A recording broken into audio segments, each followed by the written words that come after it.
Hey guys, if you love QF's content on our free Sundays and Thursday sessions, then please visit our Patreon page in the description and sub to the Black Kluge tier or higher for full access to not only our bonus weekly Tuesday night shows and the alternate Sunday shows you've been missing, but also to the exclusive episodes not available to the lower tiers. It's roughly the price of one coffee a month, and nobody at Starbucks will make you laugh like we do for that kind of scratch. In addition, when you sub to the Black Kluge tier, you'll get 2 weeks advance access to each Thursday session on Patreon before it makes it to YouTube. You know what I see a lot on YouPorn? There's a ton of it. Is trans porn. There's a hot chick. That's real but she's big got, now. That's real big. Because it says recommended for you. And I'm looking at it and I go, wait a second. There's this really hot chick getting fucked, but she's got balls and a dick. And I'm like, why is that recommended for me? What are they trying to say? I'm not into that. They're fishing. I was thinking the other day, if Richard Dawson was hosting Family Feud, would he kiss trans women? We had done a bunch of phony phone calls, and I said, she's going to laugh at this. This is me being my parents, and I call in, and I'm going through a sex change. I said, she's going to think this is hysterical. She walked out in the middle of it. She was just like, yeah, I don't. It's really not my thing. I'm like, okay, whatever. It's so crazy. When you have sex with a trans woman, do you find that the vagina is a little bit higher up than where it would be on a woman born with a vagina? Because I feel like they're putting it a little higher up. I'm surprised she let you lick her lady balls, and I'll tell you why. And let's not even say lady balls. Maybe let's not even say that. Let's say you licked her ovaries, or whatever. Let's call it something. What? Ovaries? They're Her inside balls? the body. I went, That's right. I went down. You went down on her. Let's just say that. I'm surprised she would let you do that, because most people who are transsexual that I know that are pre-op, in other words, they don't have the vagina yet. They don't even like showing their penis and balls. I know a lot of people who are transsexual. They don't even like showing their balls or penis to any guy. I was kind of jealous because Jazz's parents are like, they take her to all her doctor's appointments. Like they're sitting there with the doctor, and the doctor's talking about giving her a vagina, and the doctor goes, "Hey, are you orgasmic?" And she's like, "No, I've never had an orgasm." You go, "How deep do you want your pussy?" Oh my God! And the parents they are say, sitting right there. yeah, and then they're discussing 5 inches. They want 5 inches deep, and the mother's like, "Make it deeper if you can." Like they make a joke. Yeah. I would like to be reparented by Jazz's parents. They let her do everything, and they're nice to her. My parents would have given me fucking shit if I fucking came home and told them I'm going to be a girl. I always wanted to be a girl, but I couldn't even talk to my parents about it, for God's sake. So, I had to straighten out. Told everyone when I was out for the summer, I'm transitioning, sorry. Then they have to love you. Then you can't make fun of me. That's right. And Right. your new pronoun is Them. Welcome, ladies and gents, to QF, a podcast about Howard Stern. I'm Phil Moore, your host, as always, a.k.a. Jim Fix, and with me, it's been on her, forte, in her prime, in her, you name it, everything. Miss Raven Alexis, we're here doing turds in the punch bowl. She requested the Photoshop, and she also gets the dedication for this one. How are you, my dear? Hi, Fillmore. I'm doing great. And thank you for making my Photoshop dreams come true. Once again, it's rare when I come up with something, but you always come through for me. So I'm thrilled. I try my best. And welcome, chat. Good to have you back. And guys, we're going to go back to November 4th. It's a short day in terms of clips. There's only 6. But again, you'll recognize all the tropes, but we're going to cover 3 days as best we can, and possibly some blinds, but I don't think so today. I got to scram right after we record and do some school stuff. At any rate, first clip is called "Billionaire Problems," and it's a long one. Want to set it up? Okay, so he doesn't want to get political, but he does, talking about money. And he brings up tariffs and how it's screwing up his home improvement plans for the Hampton sinking mansion. that he wants to update because it's obviously it's been there what? How long has he been there? Well, 13 years now? the Hamptons. Hmm. Sorry, no, so Florida or the Hamptons. Hamptons. God, let's see. We go back 2012. Yeah, That's what because I was thinking. remember he had a, either he didn't have a Hamptons place, or he was renting, or he had a smaller place. I don't remember. He was But renting and yeah, he had it built. I just can't remember the years. I think it started around 2010 and then yeah, they were in by 2012.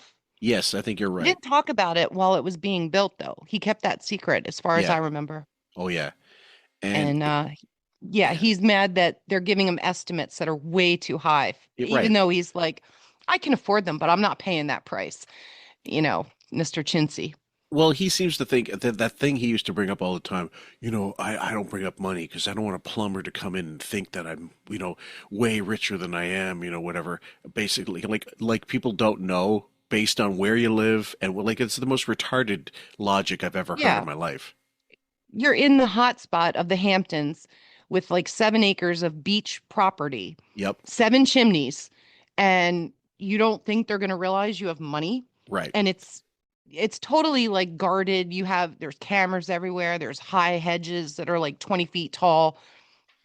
It's clearly a money area. It's Yeah, Billionaire Lane. yeah, And they know basically. who lives out there. He's an idiot if he thinks they don't know or he can Well, hide it somehow.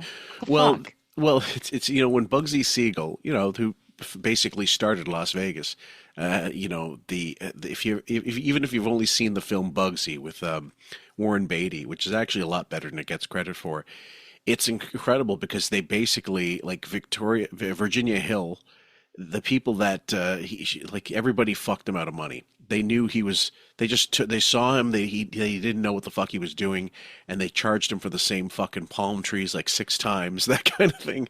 And the mafia's like, when are we get our fucking money back? Oh, don't worry about it. Don't worry about it. So they killed him. But Howard's no different. Does he know the cost of anything in the supermarket? No. Does he know the cost of what things should cost? If you do that, then you don't have these problems. All you have to do is research it online.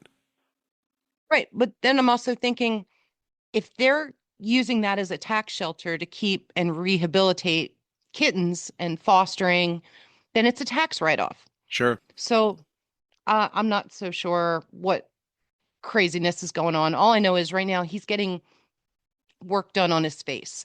He was talking about getting his nose cancer, which is all preventative, right? Yes.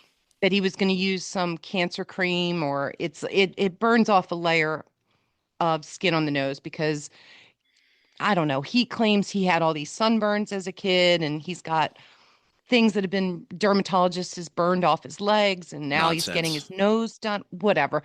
That's not it. He looks so bad. I'm sure he's getting some sort of fillers or something shaved off his face, his jowls tightened up, something. Well, And there's been no photos or videos that I've seen of him. I haven't even heard him. And if he's working on his nose, his voice would sound different. So yeah. he's using these 18 days, 2 weeks that he's not working to have that done. He was getting it done the day after he finished Yep. in November. So I'm curious to see what he looks like when he does come back in December Yep. after, I guess it would be next week and right after Thanksgiving. Well, Um, from yeah. from from time to Okay, time, go ahead. from time to time, he used to have that. Remember, there would be a close up of him, and he'd have that. It looked like he'd just been through, like he just had his face soldered, like or Hmm. he, or chemically burned or something like that. And it was red. It was almost like flush, this weird reddish color and stuff, which could be, Right. any number of things. But it could even have been a high blood pressure for all we fucking know. But it looks more like some fuckery was about. Like he'd gone to a spa, they buffed his face or something. I have no idea. But you're right. You're right. Sandblasted, This is right. exactly what they would do if and if he records it pre-records shit and does shows that are not actually live, that gives him even more time to get this done. True. But usually the first day back, he will talk about something that happened over break. So they could record. I mean, he could technically be back and just not mention his face and not put up videos. That's And right. we would never know. Yep. So So just tell the first, staff that, your job's on the line. Don't talk about it. don't bring this up. Yeah. Don't mention anything that could like give away that this is pre-recorded shit or whatever. Mm-hmm. Yeah. Keep everybody in the dark. Anyway, so first one's billionaire problems. By the way, I'm worried about the economy. So I was going to have some work done in the house. Mm-hmm. We've been in our house a while, and it needs a sprucing up. Every and- once in a while, you need to update. Yes. So we had a guy come and give us a price. The price, I had to sit down. My heart started to beat fast. I couldn't believe it. It was crazy price. Why do you think I'm in the stock market? I'm fixing my house. Well, I thought so. No, but I mean, like, and it's not like I couldn't afford it, but it was just like, I just went, you know what? I even said to the guy, I feel like I'm being taken for a ride. It's just like the Howard Stern price because I'm famous. I mean, I said, there's no way this level of work rationally. And he said, look, he goes, he goes, it's the tariffs. All of your carpentry, all of the wood we want to use, all of the finish. He said, all of that is from the tariffs. He goes, So I We started don't have thinking, any wood in this country. no, it's not the wood. It's the What is what's it? the word I'm looking for? The guy told me. You don't know. And He doesn't know. He's full of shit. And if it is wood and it's from Canada and there's tariffs, I don't know what was in place at that time or how the what if there's an embargo or something. Either way, he's full of shit. He knows that the renovations, what he's talking about is renovations. Yeah, they are expensive. Always. There's no Right, and- there are no cheap renos unless you DIY, which he certainly ain't gonna fucking do. There's also inflation and labor costs that have skyrocketed too. Yep. But he never tells us what exactly it is that he's getting done.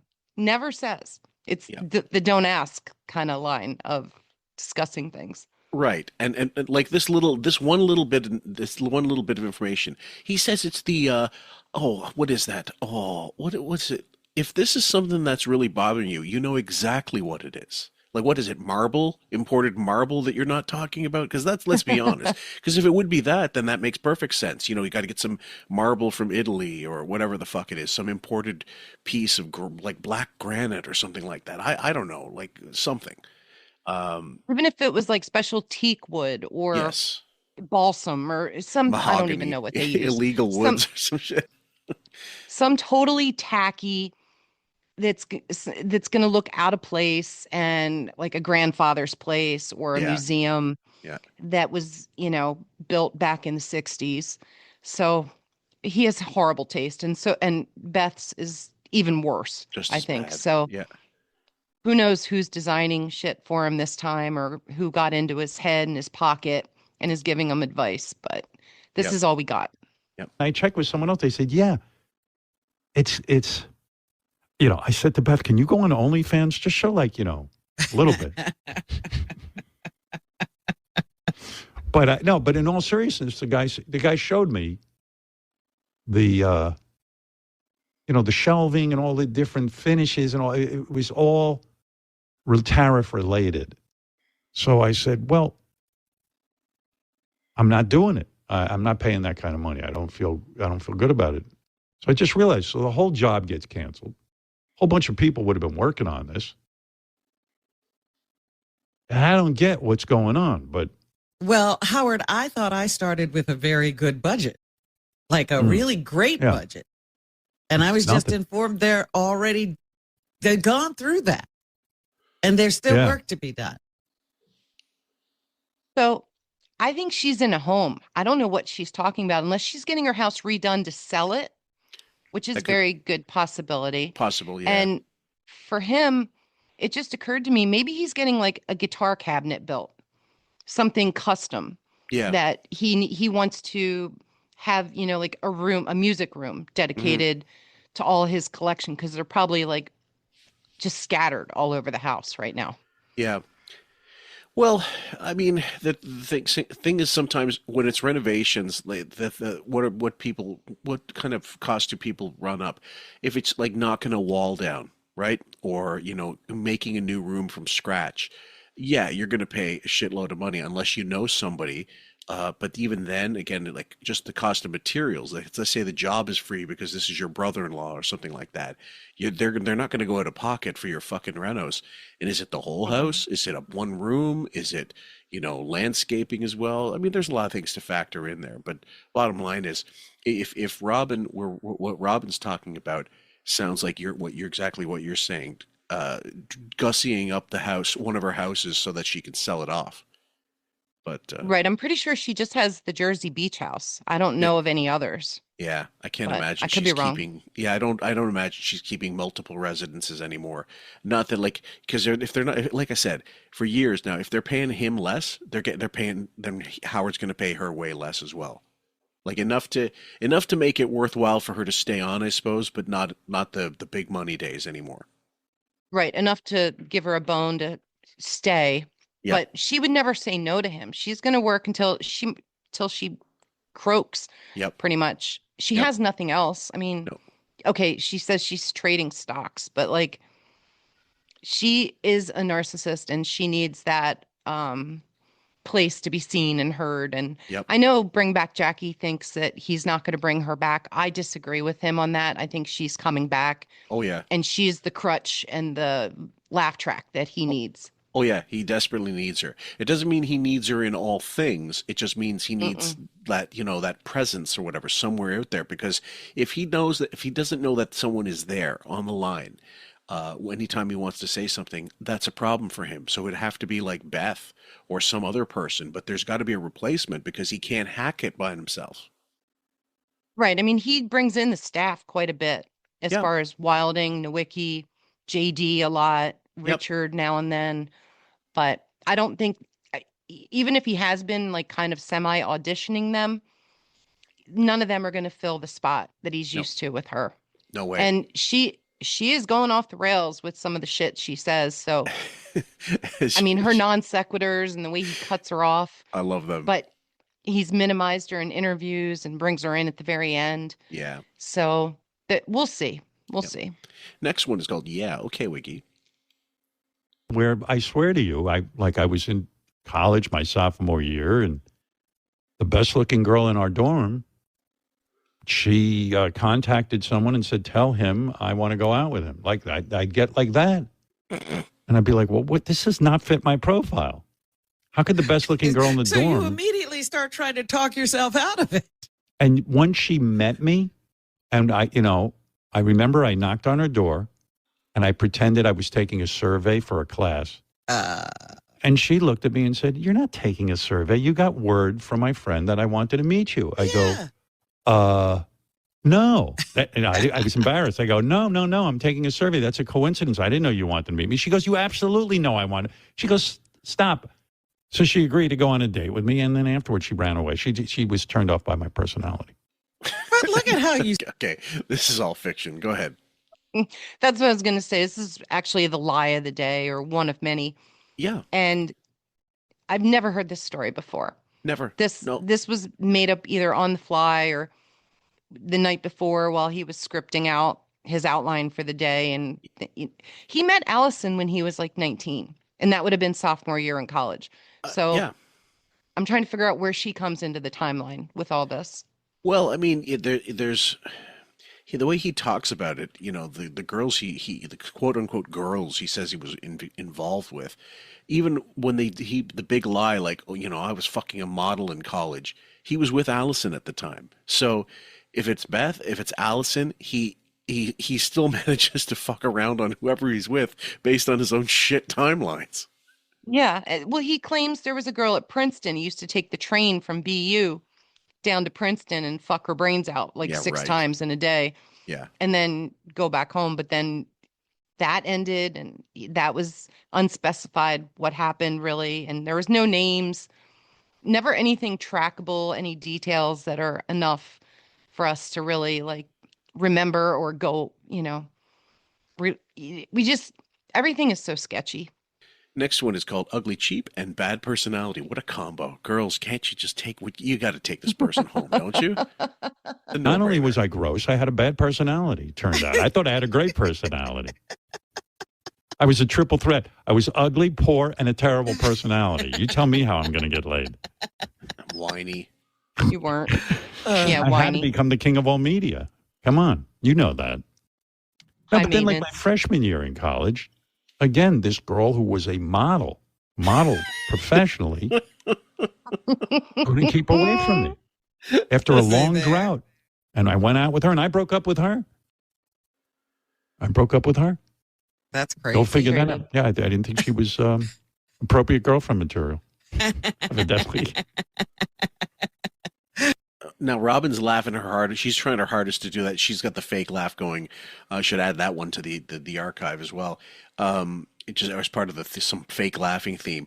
The model thing, when it did happen, which would have been like, I don't know, 2010, 11-ish, that kind of thing, because it was post-Artie and Robin and Fred were just, dead silent. There was no laughter. There was just, oh, he's watercoloring his reality again. Okay, we'll let him go with this. We know that it's going to take a while. He's going to do it, and then he'll forget about that he ever said it, and then he'll contradict himself somewhere else. I mean, you can't paint yourself as a loser in your book that you publish, in your books that you publish, and then claim, oh, I so and saw a model. But the problem is, as a narc, you can't, as an NPD, you can't just be that shithead. You can't really be self-effacing. You do it surface level, a few things here and there, like, oh, my hair, my nose, and da-da-da-da. But mostly you don't do it too much because then you'll actually take that to heart. It's times like this when I wish Jackie was around to call him out on his bullshit. Yeah. But what are you going to do? Artie would have too. Oh, totally. And, yeah. He would have walked that line where he asked a question and he'd be like, mm-hmm. Yeah. Okay.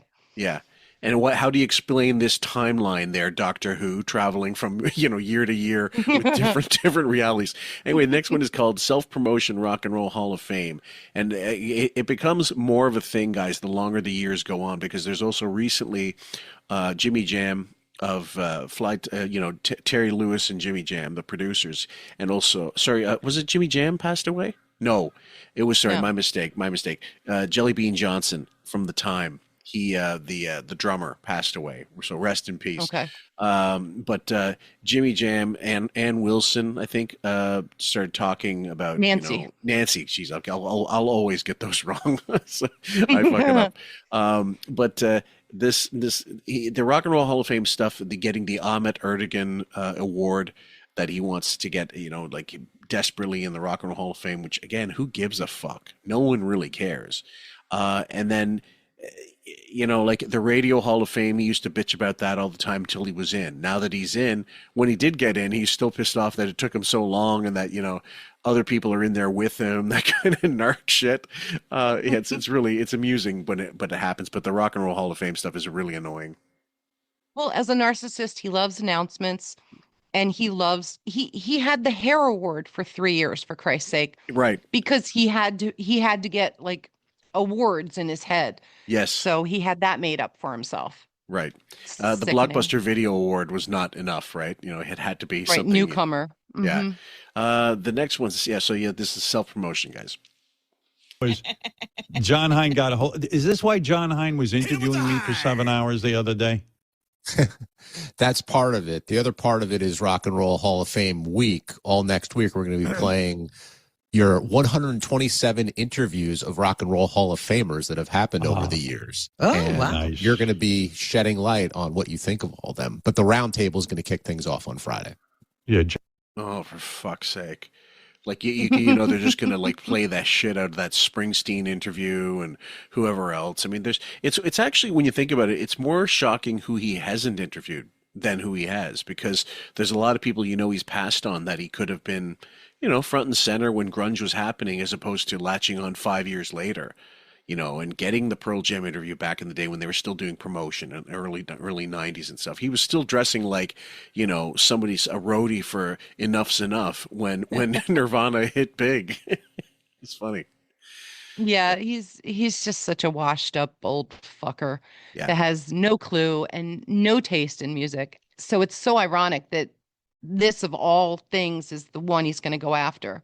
Yep. And of course, they had to troll through the whole history of their tapes to pull out every goddamn Hall of Famer that's come into the studio, whether, Right. they wanted to or not, or most likely before they were in the Hall of Fame. But Yes. yeah. Yeah. Okay. Next clip, guys, is called Fred Explains Buckwald Article. Reports in the paper that, again, it seems to recirculate that I'm being fired by Sirius XM. Did you see this Oh. again? It came out. I didn't notice that. And then Fred was Fred, what it wrote about you as people overhear your conversations and you're going around telling everyone I've been fired? Is that what's going on? No, I don't even I didn't even understand that story to begin with. Someone sent it to me, and what is the story? I think the thing. This is basically so release the fake story, talk about the fake story, then tell them why the story is not real.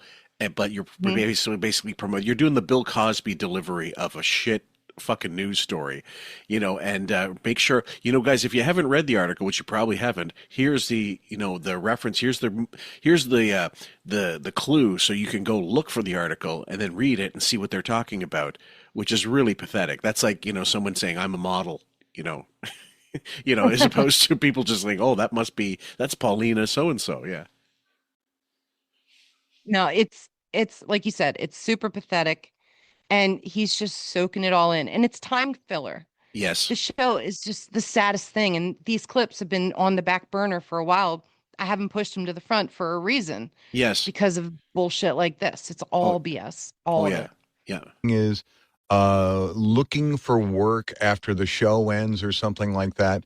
Number one, I've never had that conversation with anybody here on the 36th floor, so that's one thing. Where did you Yeah. Now Robin's doing some investigative journalism. Finally, the news reporter's going deep. Where did you have this conversation? have that conversation? Nowhere. That conversation In his head. never, ever fucking happened. And, I've never seen the article, but someone told me that Fred was mentioned in an article, and he was quite upset about it. Yeah. That's very Well, I was sad. upset about it because it was a total fucking lie, but what the hell? And not only that, it's the first time I've ever been in the Post, and it's about a story that's like totally phony. So I won and I lost all in the same day. Right. You were excited to be in the paper. Excited to be in the paper for once, and not excited because of the fake subject matter. So, what can I tell you? It says, here's the headline. Howard Stern's decades-long collaborator, Fred Norris, 70, might be looking for a job amid uncertainty over boss's radio fate. Well, listen, Fred's always prepared. He's always looking for the next thing. Fred. It's like a switch. Serious question. If the show just if they decide he's going to go, if he decides, okay, I want to go solo, I don't need these other people, and he cuts Fred and Robin loose, do you think Fred is in dire straits? Because he's said for years that he couldn't retire and stuff. I don't believe so, but No. what do we know? No, I'm pretty sure between him and his wife that they have some sort of financial plan or real estate properties, and they would just downsize, move out of the city. Yep.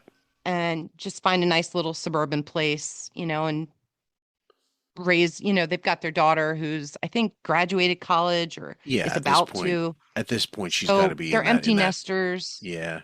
Now, Allison might go after him for a divorce and try to take half and go off, and find a second chapter in her life. Who knows? I don't think he's in dire straits because he's not really irresponsible.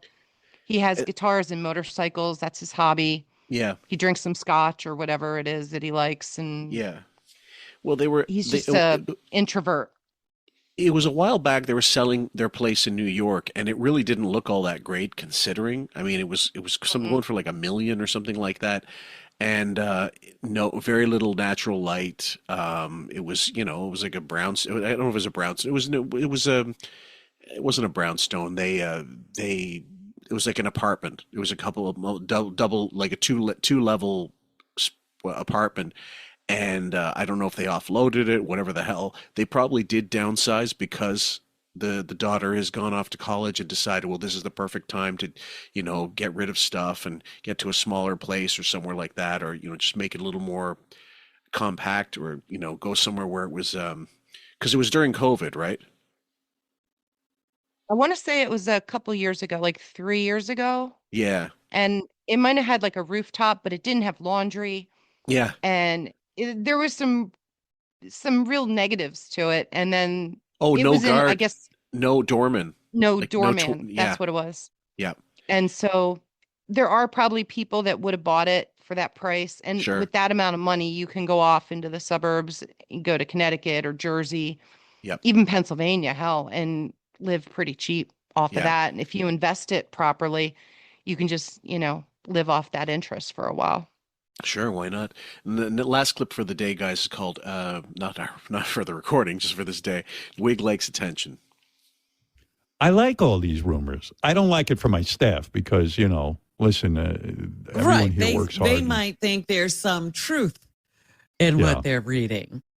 And I would immediately report to the staff if I had any information, but I don't. No, you wouldn't. A lot of this is Fuck like me off. trying to figure out what I want to do with my life. And also we work for a company and they've got to figure out what they want to do. But the point is, everyone here is being so great and so nice to us. We love Sirius XM and we think they're doing we like this place very, very much. It's the best place we ever worked, and we've worked in some real shitholes. Yeah. But We've this been one, through some pretty gruesome experience. You're working from home, shithead. Fuck off.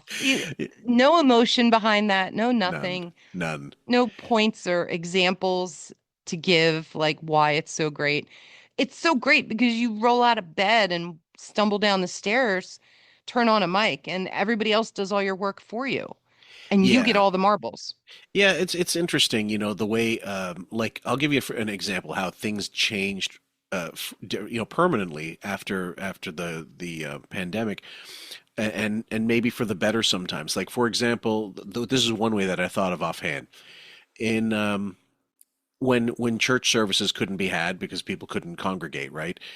There would be things like memorials. They would set up a webcam to video a wake or a some type of funeral service or church service, whatever.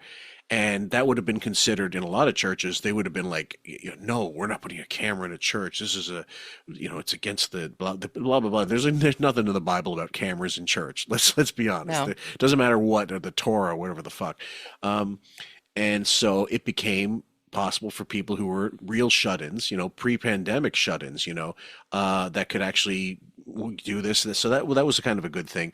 The working from home, giving that option for people, as seeing that it was possible.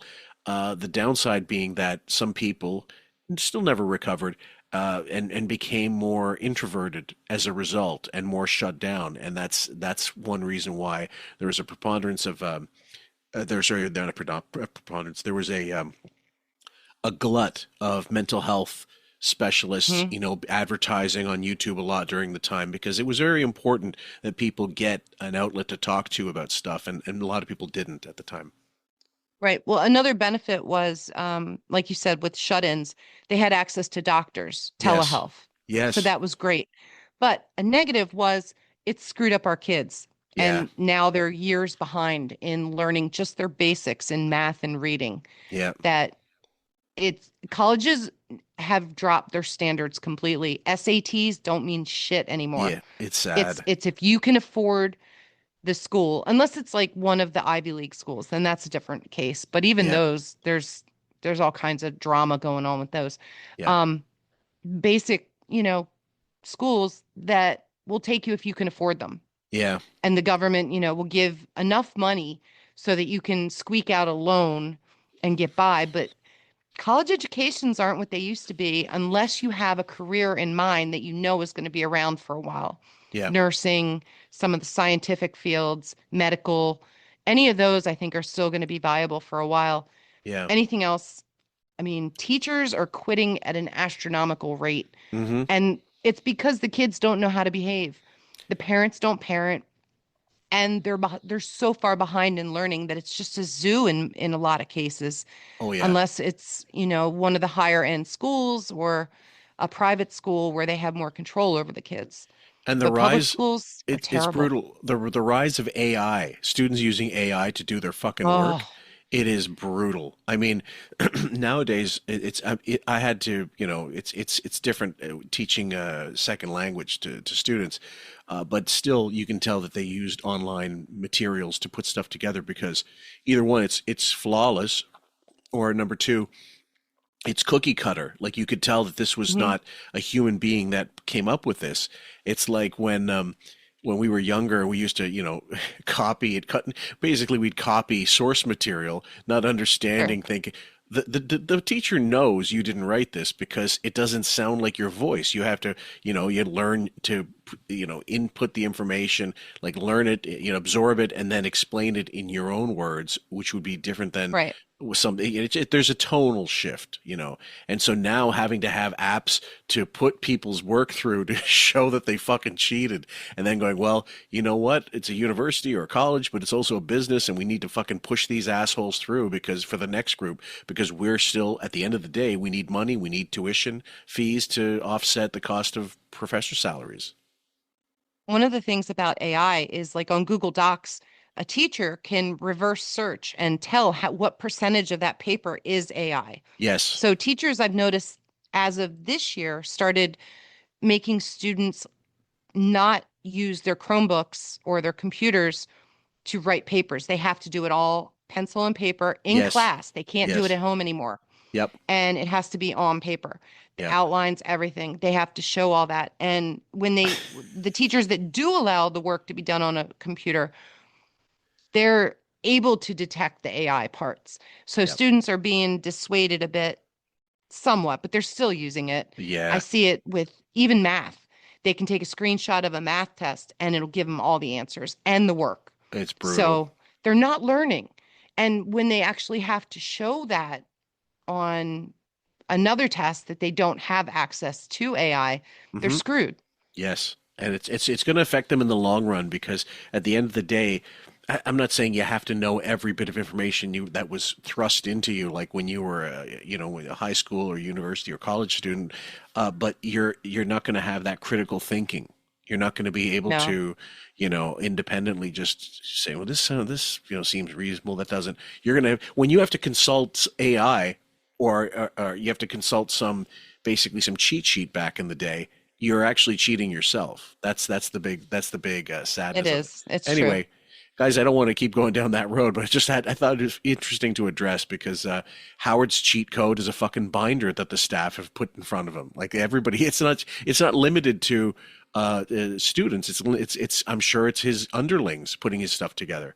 Why not ask AI? Like, you don't think John Hine is above, typing into Chat GPT or something or OpenAI and saying, "Hey, can you write 25 questions for Howard, Howard Stern to interview so and so," or not even mention Howard Stern, just say, "I need to interview, I don't know, Pete Davidson. Give me 50 questions to ask him." There you go. Print. Fuck it. I'm not putting any more work into this than I have to for that bald fuck. No, absolutely. I agree. Yeah. Next one, guys, November 11th. The first clip is called Cancer Cream for Chicken Legs. I go. They always find they're burning shit off my legs. I guess when I was a kid, Again? no. This time he looked at my leg, and he said, "This area we keep burning stuff off." He goes, "I think there's a whole bunch of other stuff that's going to be growing here soon." So they gave me a cream to put on for 2 weeks. Oh. And you rub it on your leg, and then it looks all red and rough, like you have an intense sunburn. Then it burns off all the cancerous shit off your leg. Slowly. And I was like, slowly. So I'm waiting for that. Like I'm rubbing the cream on every night, but I got to rub it on with rubber gloves because the cream is so fucking dangerous. They go, if your cat licks this fucking cream off your leg, the cat will die. So I'm so walking you have around to with wait till you're isolated from even the cats and everything yeah. before you Don't can ask. put this on yourself. Okay, 1 second. I looked this up. Cancer cream typically refers to topical chemotherapy creams like 5-fluorouracil, sorry. And it's funny. The abbreviation is 5-FU. Right.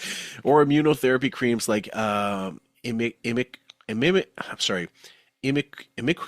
imiquimod, which are applied directly to the skin to treat certain types of skin cancer and precancerous lesions. These treatments are localized, meaning they don't spread throughout the body, and they work by either directly killing rapidly dividing cancer cells or by activating the immune system to destroy them. Other examples include diclofenac gel and eribulin cream, which work through different mechanisms to inhibit cancer cell growth. And it doesn't how they're used. It sets important consideration. They can increase sun sensitivity, so watch out for the sun. That's perfect for Nosferatu. And then certain allergy things, which are all over the place. It's possible he's using these things, but it's also just as possible they're just steroid creams or something. All right. I think this is just a setup for Yeah. him to give us the story that we're going to hear about the nose cream Yeah. that he's going to be using and why his face might be red. Yeah. But if it is true, I think the doctor's scamming him because he's such like a he's always got to find something wrong with himself, and it's another way to like, ooh, cancer scare. Well, yeah. Meanwhile, Robin is there taking chemo Yeah. for like 13 years. She's had to worry about cancer in her system. Yeah. And this asshole comes swooping in with a preemptive cancer cream. Yeah. I would be furious if I was her because she's like, again. Well, Mrs. And Fillmore's in the same situation, except for like it's not like her coworker real quick is just saying like he's an NPD as well, and he's a fucking idiot. So he mentioned her one time, and she nearly strangled him. She said, I know a guy who's got real cancer. Ugh. And what he meant was he's got terminal cancer, or he's got very late stage, Right. 40 whatever, and but the word usage was so bad. She was so like she was crying. She was so pissed off, and she said, "I can't fucking throttle him." And I go, with people like that, that's the only solution. Putting these fucking putting them down like a 19-year-old cat. But imagine you're Robin, and this is what you're hearing. I mean, I know she's used to it and all that shit, but it can't be easy. Still, Yeah. it's as bad as when he had the lesion on his liver or kidney, and that was the book Yeah. selling point for having a cancer scare, which Yes. was not even close. Yeah, Not even. it's embarrassing. It's disrespectful to actual cancer sufferers and cancer patients that are dealing with that fucking shit. So everybody out there, we're who's going through it, and we know there's several in the QF audience. We're thinking about you, and we keep hoping that you guys are doing well. The next one, number 2, don't ask. Don't ask. And then I got to go back this week because they got to rub some on my nose. And then Here your we go. nose turns bright red, Is there enough cream in the world for that? Okay. like Rudolph the Red-Nosed Reindeer. And they run a light over it, and it's a whole fucking thing. And I was like, hey, I don't want to be on camera with it. I said, unless you're going to burn my nose off, which, believe me, that would be good. It's like when you cut off your own tits. I'm like, I want my fucking nose. I could use it. You could shave off a little, and I wouldn't miss any of it. Now hold on. But, He said when you cut off your own tits, is he not so smartly outing that Robin got a double mastectomy that we're not aware No, of? she had a breast reduction. She did have. Long Oh, time ago. she had ages ago. Okay, I thought he meant more. I'm saying more recently, like something that. No, he's preventative. claiming that, yeah, she had that the reduction she had grew back. Even Okay. she claims that. Yeah. Well, fuck. No. Wah, I got massive tits. Wah. My tits grew back. Wah. Okay, the next one, secret nose job. It's really short. treatment where they can put it, let's say, on my nose, and then they hit you with this blue light, and then you're done. It'll still turn red and scabby and shit, but you don't have to do the cream for 2 weeks. Fucking this nebulous shit. If anybody knows exactly what he's talking about, please let us know in the details, because it sounds so convoluted. And when someone gives you a story that includes 3 out of 17 points that you need to make sense of it, that's the frustration. He's the worst storyteller on the planet. Absolutely. And that's why that one was so short, is I had to get that blue light into there because it just wasn't close enough to the original clip. But here's some more. Let's hear what else he has to say. Fucking hell. The next one, faux chemo.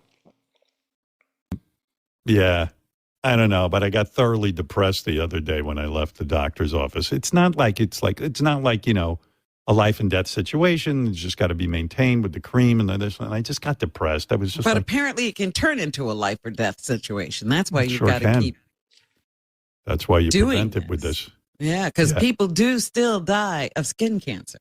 That's right. Oh, yeah, they do. This, he said to me, is topical chemotherapy for your skin. And I went, That's awful. That definitely means it's dangerous. that's right. Okay, so she is stating about cancer and skin cancer being dangerous, but she's also feeding his fear Yes. and reinforcing him like the good little parrot that she is. Yeah. Well, maybe on the other hand, she wants him to have this more anxiety, just as a fucking listen, asshole. You're talking to someone who got a grapefruit tumor removed from her body, and you're bitching and moaning about your fucking cream that you have to put on, and that's your big moaning period in life. Like, fuck off. Go, be where I was. Go walk the steps I had to walk. I'm 12 hours of surgery. Promoting a fucking vegan cookbook, eating Big Macs, and while I was eating Big Macs and lying about it, and didn't bother admitting it for years later. That was the most egregious thing on the planet. That admitting later on, like, if you're gonna bullshit and say that, oh, vegan cuisine, kept my body healthy so that I could rebound faster from chemotherapy and all this bullshit. Come on, just don't. Next one, guys. Wow. It ties together real chemo. Yo. Do you know, Howard, when I'm on chemotherapy, I do not get manicures and pedicures. You really shouldn't be around anybody for the first couple of days. You slough that stuff off. You mean it comes out through your pores? It comes out through your pores. And Wow. they have discovered now when somebody comes to hang the bag of chemo on you, they are almost in a hazmat suit. Do you Because notice? they were finding the chemo in the nurse's blood, anybody who was around you. Wow. Do you notice I'm never around you anymore? That's why he doesn't want her in studio. You think so? That could be one of many reasons. But yeah, she's too emotional, first of all. Yeah. He has no emotions to counter with. No. And he is deathly afraid of getting chemo into him from her. Yeah.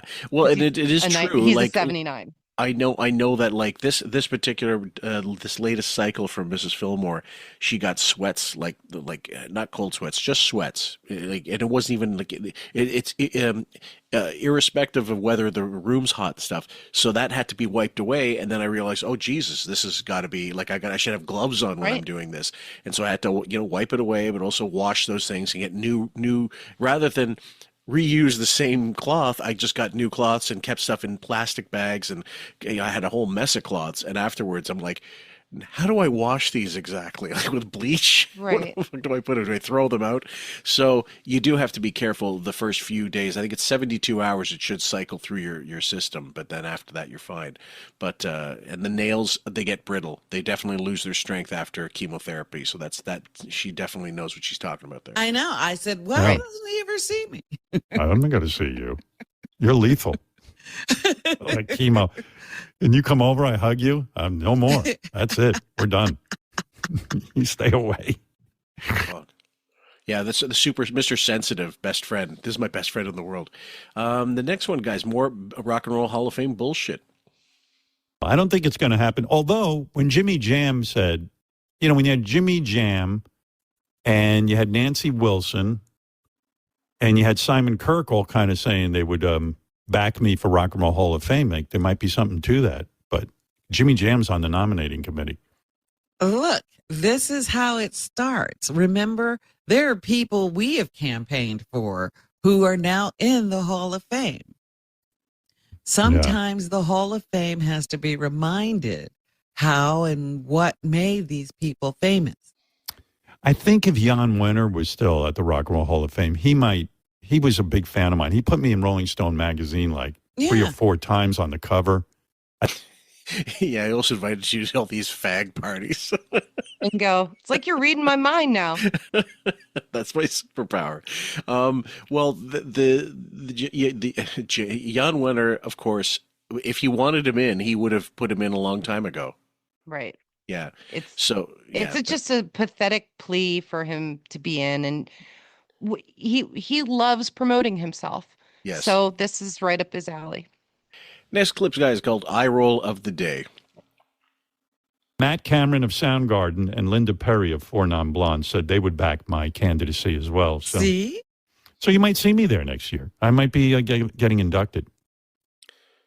They could also be bullshitting. And Matt Cameron, by the way, is notorious for maybe the funniest non-shit story I've ever heard on the Howard Stern show, not told by Oh, Howard. that was terrible. God, I love that. The next one, Richard shows up with Wiggy, Wiggy with Rock Talk, and I love when stuff like this happens because there are people out there. It doesn't take too many people to show him up with music talk. I mean, how many times he goes, "Fred, is that good?" Like, what? Do you need someone to tell you something is good? There's a little problem already. Death. Oh, it wasn't was- particularly Richard. Well, he was in the band. There he is.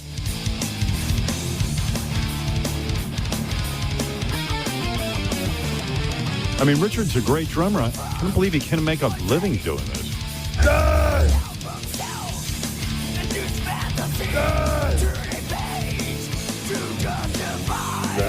I could get into any kind of music, but this, I don't understand this. I mean, your drumming's exceptional, but Jesus Christ, what's this fucking guy singing about? You even know? Yes, this song is Crystal Mountain, and this is actually from an album that I didn't play on, but I'm a huge fan of. Oh, that's not you on there? No, this is the great Gene Hoglan, who's one of my idols. I came after him. But this song is actually about his neighbor was an old lady who used to complain about the noise, and he called her house Crystal Mountain. And how do you know that? I mean, I don't believe that for a minute. I don't think he knows what he's singing about. I was in a band with Chuck, who wrote the lyrics and who's singing this. There's actually a book about him coming out this Friday. Like, he's a legend. How do you feel about Jack White thanking your band? I mean, it's pretty awesome. I mean, Death, you know, a lot of people say Death should be in the Rock and Roll Hall of Fame. Like, Chuck pretty much, along with a band called Possessed, created the genre of death metal. So I think Death deserves to be in there. I played on their final album, but they've been around since the mid-'80s. So they were like a big band. They were my favorite band. I heard enough from you. Thank you. Okay. And It may not have- real quick, guys, sorry, Ray, but let me just say this. There's don't get confused. There's a band from Detroit, a bunch of brothers. And when I say brothers, I mean black guys who were brothers, a family of brothers that made a band called Death in the middle of like the 70s, like early 70s, like pre-punk movement. They were punk guys.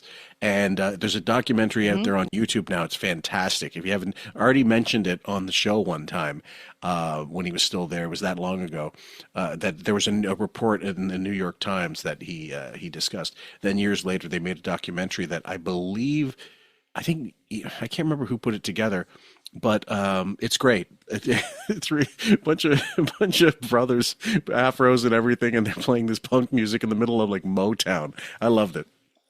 Yeah, they're from Detroit, so it makes sense that Jack White would be thanking them out of his rock and roll induction speech. So they were mistaken here. They thought they were talking about Richard Christie's band, so it gave him a chance Yeah. to talk about Richard's drumming, which is funny because he wasn't even drumming on that song. Yeah. And then as soon as Richard puts out all his knowledge, Howard has to shut him down and go, "Okay, I've heard enough from you." Yep. And that's it, because it's just the same as if Fred was telling him a monologue about some artist or a guitar, how to play a song. Howard can't stand to be outdone like that. No, don't show him up. It's the worst thing you could fucking do, and then he'll hate that forever. This next one, putting Hottie Rob Blobbin in her place. Go, Richard, go. What are you questioning? I was questioning whether he was the influential in the influential band of Death that Jack White listened to. Are you comparing Richard to, let's say, whoever's in the Rolling Stones now that replaced Charlie Watts? Yes. Oh, I see. Well, listen, The Robin. Rolling Stones get inducted, and then Richard's standing there with a goofy smile, and they go, Who's "That's not he? Charlie Who's Watts. he?" That ain't Charlie Watts. That guy just joined."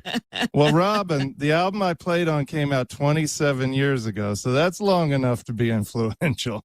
There's a lot of drummers Listen, that like Richard, cover my I- stuff on YouTube. It's pretty neat. I've got a better shot at getting into the Rock and Roll Hall of Fame than you do. So, Oh, you sit tight. definitely do. And I think you Nah. will, Howard. I don't. Like people like I really Eddie, don't. Eddie Trunk has even said you should go in. Yeah, Eddie Fuck Trunk that. said so. Yeah. Fuck off, Yeah. Eddie. Who is that again? Who Remind does me. who He's your listens to Eddie coworker. Trunk?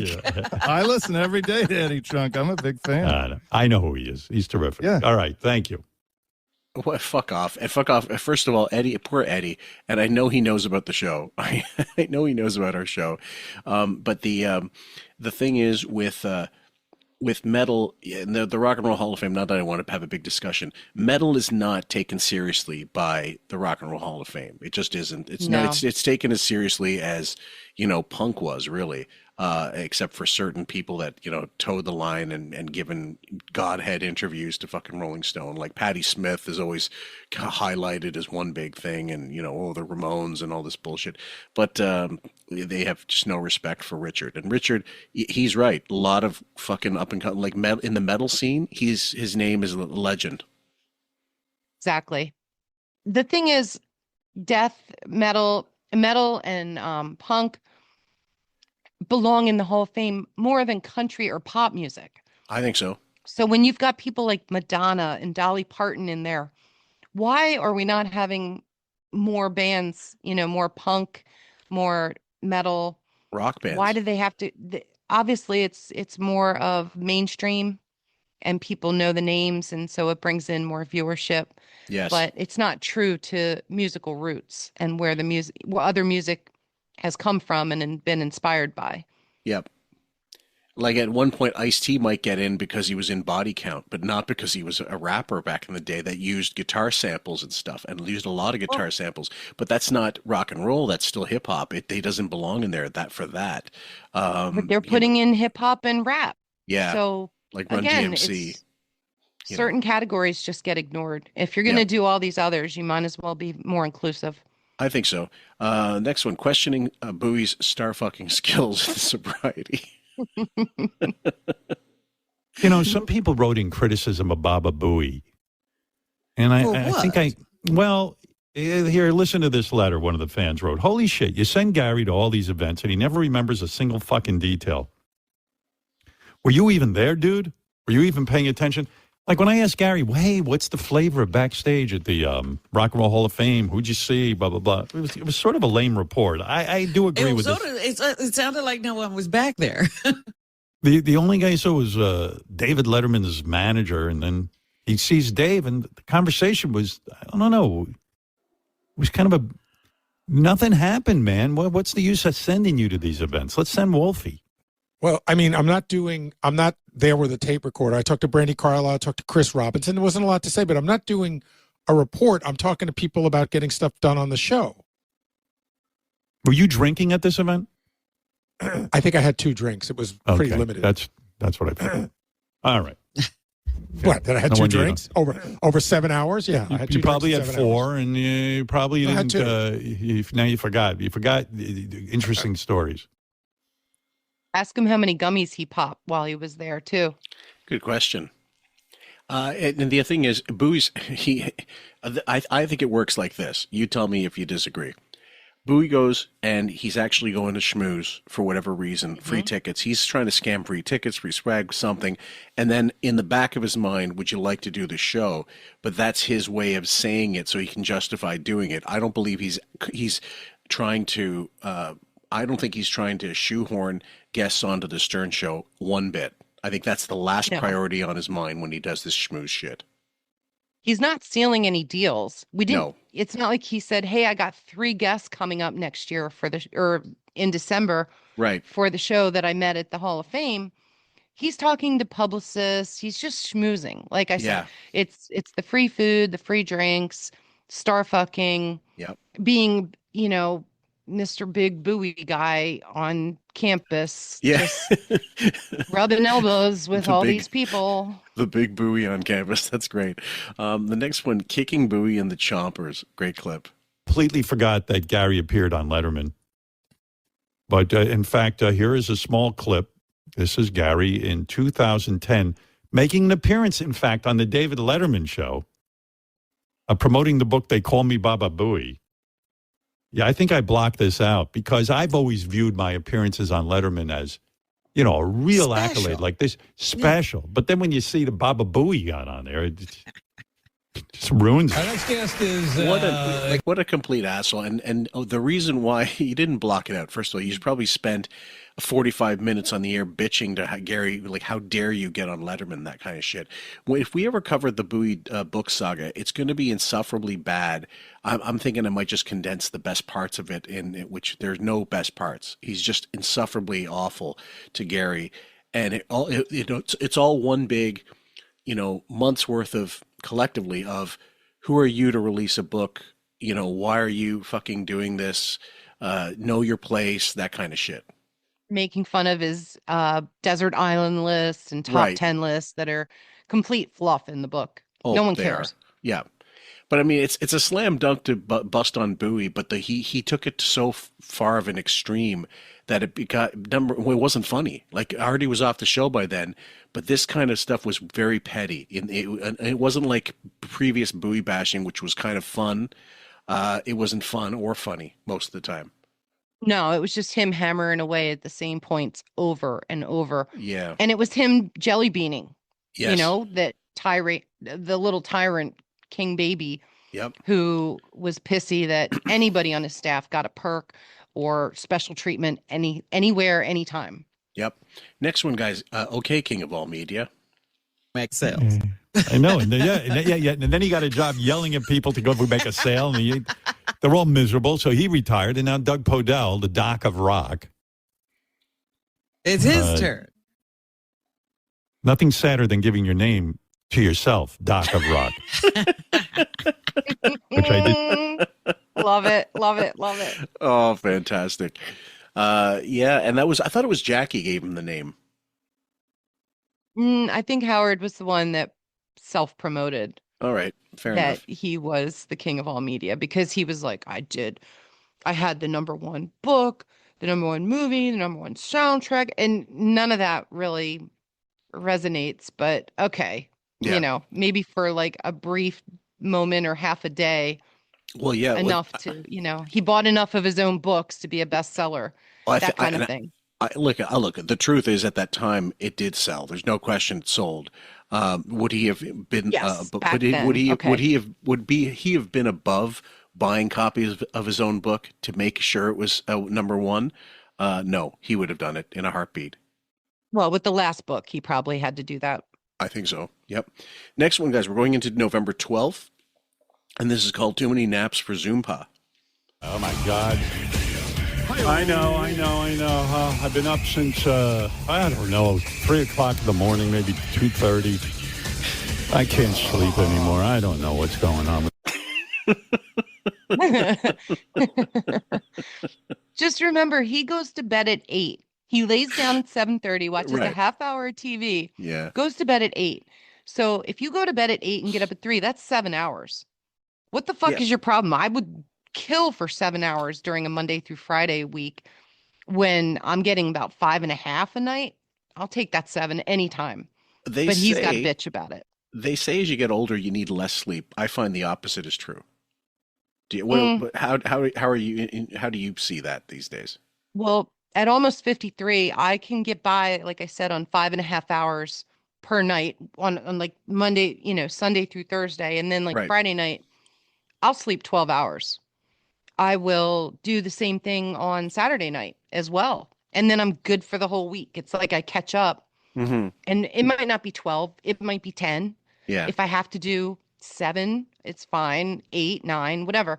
Yeah. Whatever my schedule allows. I try not to do any early morning stuff on the weekends just because I like to sleep in. Oh, yeah. Get up, make waffles for my daughter and I, watch some shows that we have on the DVR. It's like a nice, relaxing morning. And then I go out and do my shopping or errands or whatever else I got going on. Yep. Yard work, bullshit. Yeah, you catch up. I mean, if you get jet lag, it's the same sort of principle, like you're catching up with sleep. And I know, I don't know about you, but it takes me usually with jet lag or with, let's say, a day of fucked sleep. Let's say you didn't sleep one day. You were just tossing and turning, cold sweats, where maybe you were sick or whatever, and you got 2 hours sleep that day. It'll take me about a week to recover and get my sleep schedule back normal again. For him, I mean, fucker, he does nothing but sleep. Now it's not even, he doesn't even go for a pretense of like, oh, I can't work out anymore. I gotta, I'm trying to work out, and he's not working out. He's not doing anything. He hasn't for a decade. It's such horseshit. He's napping at least once for sure after breakfast, after he gets done the show. Yep. And then possibly again later in the afternoon. Yep. After his guitar time. Exactly. Crying out loud. Where's that doctor? I need him. I have What tremendous anxiety. You know the doctor. Dr. Vinny Bombard. What's the matter with you, Robin? No, I mean, The sleep doctor? I don't know. I can't take it anymore. I tell you, I can't take it. Okay, It's Rodney. too much. The only thing missing there was, I'm so exhausted. Yeah, I still love when he does that. So the next one again kind of ties into the previous day, guys. The day before, the week before rather. Nose chemo or plastic surgery? You guys decide. Oh my God. Yeah, and then tomorrow morning I got to go to the dermatologist. Is going to light up my nose with a blue light and make it look like Rudolph the Red-Nosed Reindeer. With a blue light? After the cream. It's like a one-time cream and then a light. Yeah, I think it'll be more like Tron, guys. Can't wait for that. Because Beth and I were trying to make some hey, Plans. I've got some time off. And I go, we're not going anywhere, honey. My nose is going to be all red. If the public sees me, it'll create conversation. I'm very famous, Robin. When the people see me, I have to look tip top. Well, You know that. Can you imagine the headlines? Man, it just hit me just now. Like I know we've been doing this for so long, but this one clip specifically, it has the perfect amount of nothing going on. Like not just there was the conversation was a big blank, the music stopped, and suddenly it was just the two of these old fucks. And no sound drops, no like busy. The show used to be so much busier. Even with just a third voice, there was way more like ball passing going around. Now it's just like balls hanging down to the ground, and that's all they are. Like dragon, exactly. And so you get the sense you're like, now I know why it's not a goddamn premium channel anymore. Really, that was just oh man. Anyway. Next one, number 3, guys. Wig and Blob gleeful to shame Richard. Again, we'll go. The cycle keeps going. Lo and behold, he got up, he made his speech, and he said one of his influences was the band Death. And of course, as you know, the band Death is what Richard Christie was in. And Richard was excited that Jack White was influenced by his music. Listen to this. It turns out there was another band named Death. Right. And Jack White wasn't talking about Richard's band. So this was... Yeah. Here's a lot of people wrote me about it. Jack White wasn't talking about Richard's band. He was talking about an all African-American Detroit punk band from the 70s called Death. Jack White is from Detroit. Yep. Howard, not to burst Richard's bubble, but Jack White was most likely referencing the Detroit band Death and not the metal band. Check out the song Politicians in My Eyes. Yeah, by the way, thanks for letting me know. Richard, I'm so sorry. You I didn't... doubted that he could have been influenced by Richard. I really did. Me too. But I was hoping for Richard's sake it was Richard. I hate to tell you. But by the way, I took this listener's advice, and I And by the way, guys, the first time I heard of Death, the black group, was Ice-T name dropped them a long time ago when people asked, like, how'd you get into like metal? He said he had a cousin who listened to Black Flag, X, another group called O, the Misfits, all these, punk, real like DC punk, hardcore stuff, especially, and Agnostic Front, and another bunch of bands as well. Yep. OG And so, bands. yeah, so he was definitely on the ground floor with that, to the point where he had the guitarist Ernie C in Body Count. He would try to include him on at least one track on every album so that they'd have some guitar on there. So he always wanted a bit of rock somewhere in there. And when he did start with Body Count, I loved them. I thought they were great. It was a great concept. No, I enjoyed them too. Yeah. So It's just funny that like the staff didn't care enough to to research. research this. Yeah. And all the musical heads in that group, Mm-hmm. nobody thought like or knew of the other band, Death. Yeah. So that's how lazy this whole staff is. Yeah. I mean, and it's if it was a legit mistake, I get it, but you'd have to look it up, and I suppose they're just not going to do it anyway. Blobbin's not so breaking news a month late. Great clip, by the way. Oh, this was the other thing. I meant to say to you that Ace Frehley, they've announced his cause of Frehley. death. And He took a fall. yeah, yeah. And he doesn't know. that was You needed it. a grab bar. You need a grab bar in that shower, Robin. I'm telling you. Gotta get the grab bar going. He's got one. Yeah. So Wiggy has his grab bar. He's told us all about that. But the news of Ace Frehley falling and being the cause of his death, that came out like right after he died. Yeah. That was pretty quick. news. Yeah. And this is Robin telling us a month later, 4 weeks later. Mm-hmm. Thanks, Robin. Way to stay on top of the news. News. News cycle. So the next one, like this, cleaning out computer bombs. Right. Wolfie, you really want to take a stab at this, or should we call it a day? Can you save the day? If you got something good. I'm going to be honest. I'm sweating, and Howard, I will give you the out. I will give you the out. I do not have to go. I have 12 I'll just take clips. a phone call or something. 12 You know what I mean? Rather than talk to you guys. Can we leave? Yeah, you guys leave. I'll talk to Robin in a phone call. Sorry. Okay? Yeah. Oh, man, that was awful. I apologize. Clean out the computer. Okay, go ahead. Real quick, here were the bits that they did for cleaning out the computer. It was Bowie came up with Fred drops and the origin story behind them. Okay. They were not even interesting, and most of them were super easy. Yep. JD came up with dumb wrestling characters from like the 80s, 90s, 2000s. Right. That went nowhere. Nobody Yep. cared. It was uninteresting. It was just it was just a mishmash of stuff. Right. And it was just him laughing through shit, which I hate. Oh. And then Hein did guess which auction piece sold for more. And he already did that the week before. Oh man. So then that set up Wolfie, and Wolfie's got like 12 clips of I don't know what.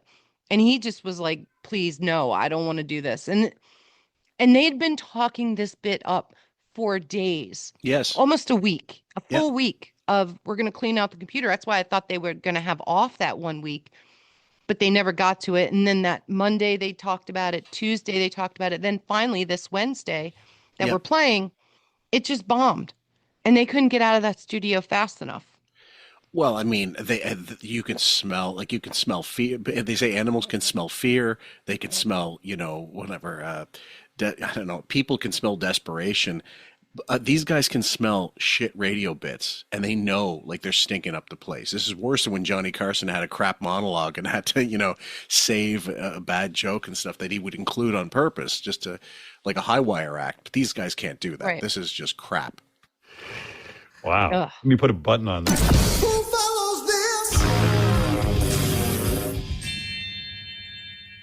That didn't work. Okay. Anyway, Some things No. you can't say. no. Sometimes you put some music to it or a little stinger and Yeah. it helps it, Yeah. but yeah. Not helping that shit. I might have ended the show. No. No recovering Maybe from that. there's no need to come back after Thanksgiving. Yeah.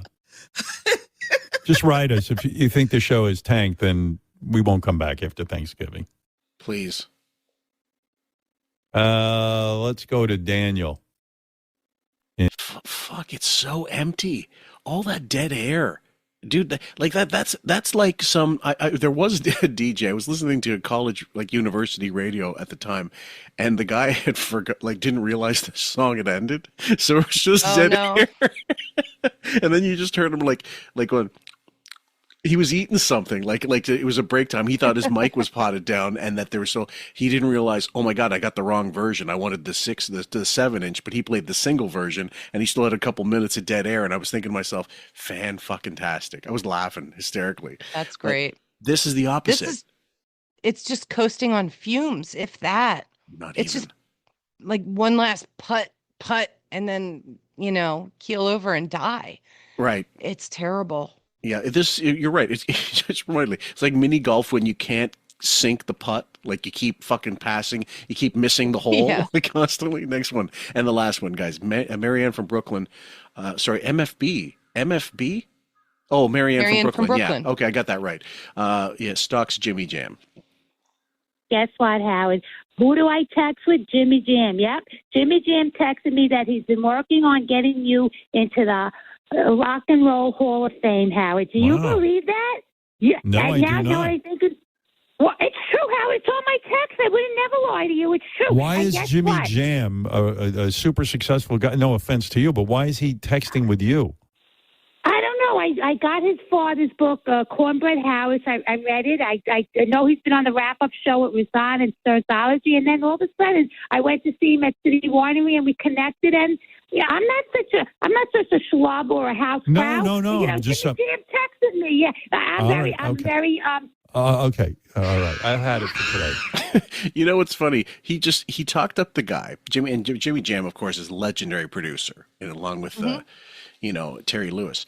But I would interview him in a heartbeat. He's never been on the actual show, has he?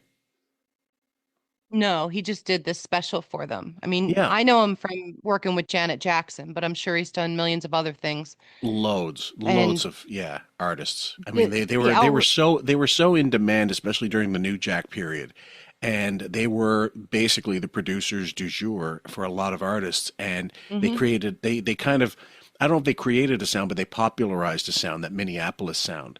And it was, if you wanted that sound, you needed to get them, and they got very rich. Well, they went into the Hall of Fame in 2022. Yeah. That's when they got inducted for Songwriting and Production Musical Excellence Award. Yeah. And Jimmy Jam, fun fact, is a Nepo baby to his dad. Yep. James Samuel Harris. Yep. Goes by the nickname Cornbread. So that's what she was referencing. She read his dad's book, probably tagged him or his dad or Stern or made some connection, and then he saw it. And I'm sure Hine and Bowie convinced him to reply to her or some bullshit about putting Howard into the Hall of Fame.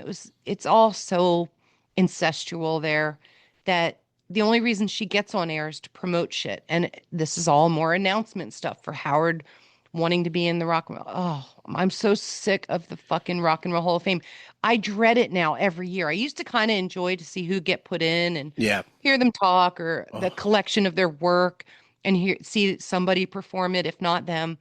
Now, all I can think is, oh my God, Howard's going to talk about this the whole month. He's going to rag on bands that deserve to be in, whoever, like the emo bands, the new wave bands that I like, and he's never heard of. Yep. And then I'm going to have to hear about him wanting Smoke on the Water, or whoever fucking else is from the 70s that nobody gives a shit about anymore. Right. I mean, generally, you're right. Yeah, there's certain influences that'll never not be sort of valid, but they'll be, the ones he's talking about, like Neil Young and these. Remember when Neil Young he wanted Joe Rogan off Spotify, and he said, "I'll pull my catalog off, if they unless they do this." And they were Spotify was like, well, we don't care. Pull your fucking Yeah. catalog. Fuck off. Yeah, because it's I not love like that. he was Michael Jackson protesting. You know, Neil Young had a place in time and certainly does with some people and influential and all that stuff. But at this point, yeah, no one really gives a fuck. No one's playing He's Neil not Young. Taylor Swift. No. Yeah, he's not pulling in the numbers that other people are. That's right. Anyway, we're all done for today, guys. You have the dedication. Did you have anything in mind, considering they were talking about death for that the band Death, not knowing they were talking about death, the right one? I wish I was more familiar with the band Death. If you want to recommend something, that's fine. Otherwise, I no. would just give you a Misfit song. Oh well, give me a Misfit song. That's fine. It's your shot this time. Well, it's my wish for the show, and I'm going to pick Die, Die, My Darling. Okay, perfect. So. Okay. All right. Thank you so much, my dear. And you guys, I'm going to plead to Peg Chandler. Please post your picture of your muffins that we were sharing. We were discussing the muffins recipe on a previous episode. I want you to show your results, if you will, and I will post it aloud in the Facebook thing, just because it's part of, became part of the show now. Once I brought it up, has nothing to do with Howard whatsoever, but it does have something to do with QF. Please do that, and I'll send my pictures as well, and picture that is, and I can't imagine it talking about fucking baking. This is about as rock and roll as it gets, guys. Yes, Anyway. Peg, show us your muffin. Thanks. Yeah, honestly, your muffin. Christ almighty. All right. Thank you so much, my dear. Guys, take care. We love you. We'll see you on the next one. Bye, guys. That's expression. I care about the right to shove an eel up a girl's vagina. Yeah, in China, they can't videotape a woman getting shot up. Coyote fucking. That's what we have. Why did we fight the Revolutionary War? I think it's obvious, so a woman can fuck a moose. In the pages of Osler. England under King George never had moose fucking. What do we do?